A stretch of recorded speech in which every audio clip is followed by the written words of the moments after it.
Это метельчатая гортензия сорта Bonfire. Я вот на этом побеге показываю. На самом деле я его буду отрезать, так как здесь два хороших побега. Ну и как обещал в начале ролика, я вам покажу сейчас подвязку растения, которая сформирует компактный кустик, который не будет у вас разваливаться. То есть... Здравствуйте, мои дорогие друзья, гости и подписчики моего канала, любители выращивания метельчатых гортензий. В этом видео я вам покажу способ обрезки метельчатой гортензии, который позволяет в наиболее ранние сроки получить цветение. То есть этот способ обрезки стимулирует метельчатую гортензию к цветению в ранние сроки.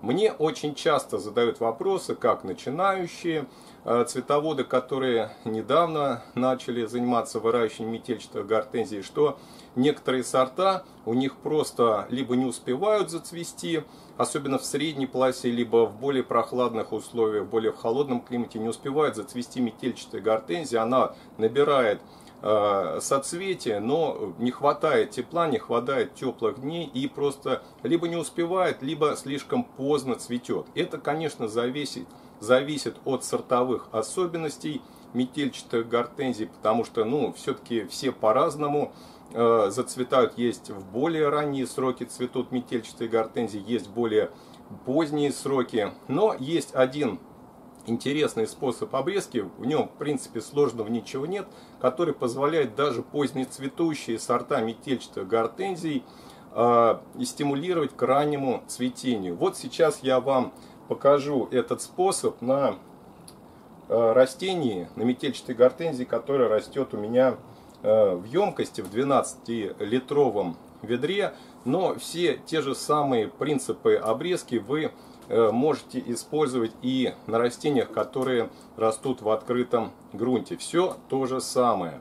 Сейчас я вам покажу, как это сделать, и еще сразу покажу интересный способ подвязки побегов, который позволит сформировать такой компактный кустик, чтобы просто он не разваливался и часто очень даже не нуждается ни в каких дополнительных подпорках после такой подвязки. Это метельчатая гортензия сорта Bonfire.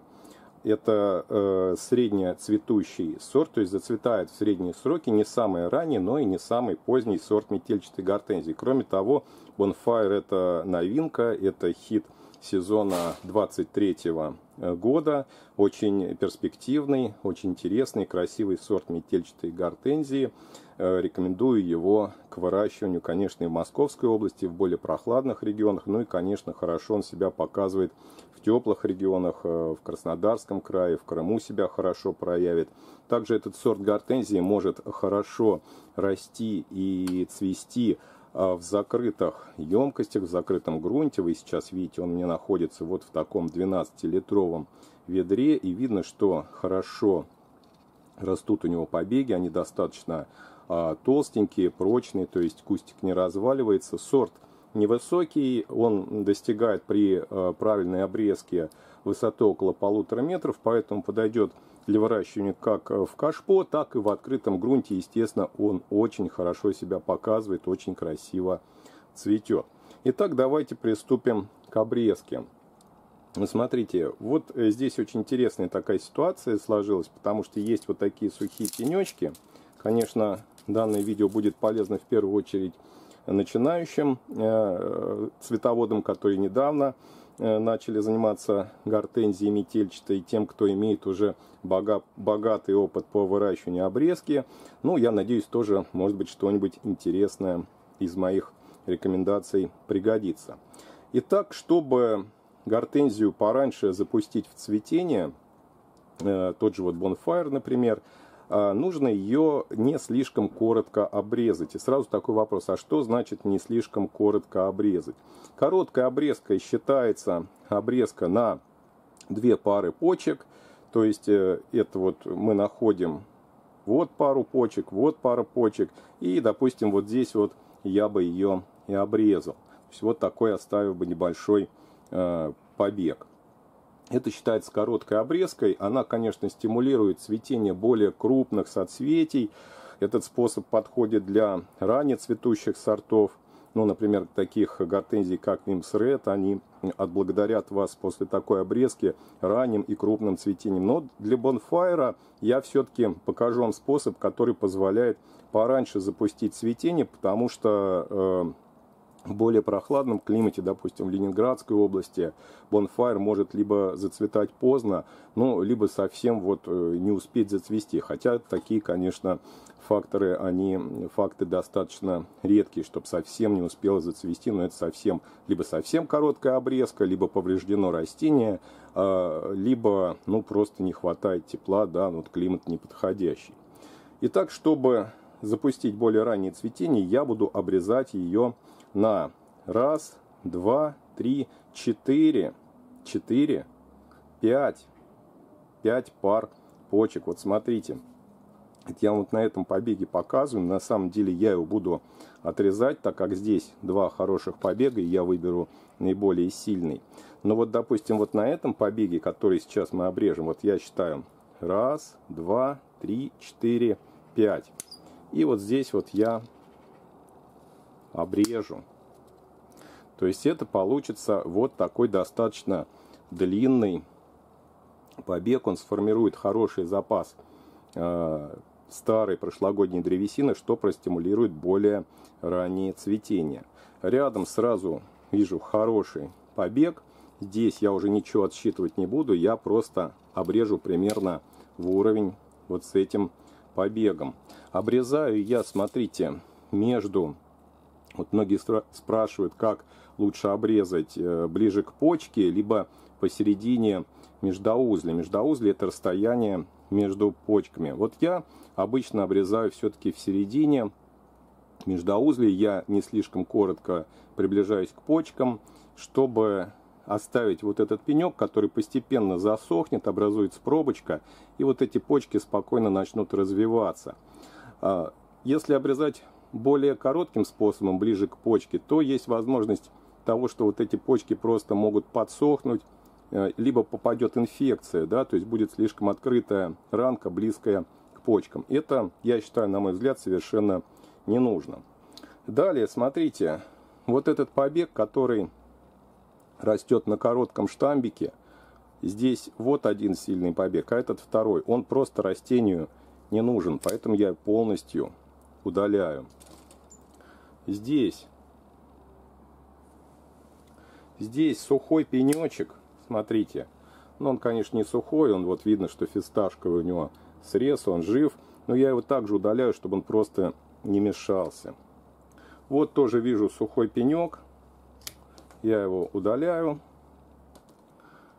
И здесь также, вот видите, они, конечно, живые. Они не сухие, как я им называю, сухие пеньки. Нет, они на самом деле, вот смотрите, можно проверить, если древесина имеет, срез на стебле имеет вот такой вот фисташковый светло-зеленый цвет, то растение, конечно, живо. И смотрите, вот этот вот побег, он находится на такой небольшой, как бы на небольшом штамбике, около 5 сантиметров. Я его также обрежу вровень примерно с данным побегом, но сейчас посчитаем опять же на нем количество почек. 1 пара, 2 пара, 3 пара, 4, 5. Ну вот в этом месте, оставив 5 пар почек, я его обрежу. Смотрите, далее, вот тоже неплохой побег. 1, 2, 3, 4, 5, 6, 7. Здесь я оставлю 7 пар почек, и он будет вровень с этими побегами. Обратите внимание, что вот ручка у меня посередине, чтобы просто удобнее было перемещать эту емкость с места на место, если потребуется передвинуть растение. Итак, вот такой компактный вид приобрело растение. Как повторюсь, это обрезка на раннее цветение, обрезка длинная, и сейчас я вам покажу поближе, потому что многие меня спрашивают, а как найти почку на метельчатой гортензии, потому что когда вот она еще не начинает набухать почки, их плохо видно, но я вам сейчас их все-таки приближу и покажу, как они выглядят. Вы их никогда ни с чем не перепутаете. Это, конечно, совет для начинающих цветоводов. Вот смотрите, вот она, почка. Их две с одной стороны и с второй. Также еще можно увидеть под почкой следы от листа, который рос вот непосредственно прямо под почкой в прошлом году. То есть вы ни за что это не перепутаете. Ну а потом, когда растение уже начнет активно вегетировать, почки, конечно, набухнут, и их будет лучше видно. Но вот затягивать с обрезкой я не советую, потому что гортензия может начать истекать соком. То есть когда пойдет активное сокодвижение, в этот момент процесс обрезки лучше не проводить. Ну и как обещал в начале ролика, я вам покажу сейчас подвязку растения, которая сформирует компактный кустик, который не будет у вас разваливаться. То есть таким способом можно подвязать, при этом даже в дальнейшем не используя вокруг растения какие-либо колышки, подпорки и прочее, что поддерживает побеги в вертикальном положении. Для подвязки я взял вот такую вот пеньковую веревочку. Она сложена пополам, и ее длина примерно около полуметра. Смотрите, тут все очень просто. Берем самый сильный побег и формируем вокруг него петельку. Вот продеваем в петельку веревочку. Далее берем побег послабже. Вот таким образом прихватываем его также вот петелькой. И берем вот самый тоненький побег и вот сюда вот таким образом его также поджимаем. Переходим опять к сильному побегу.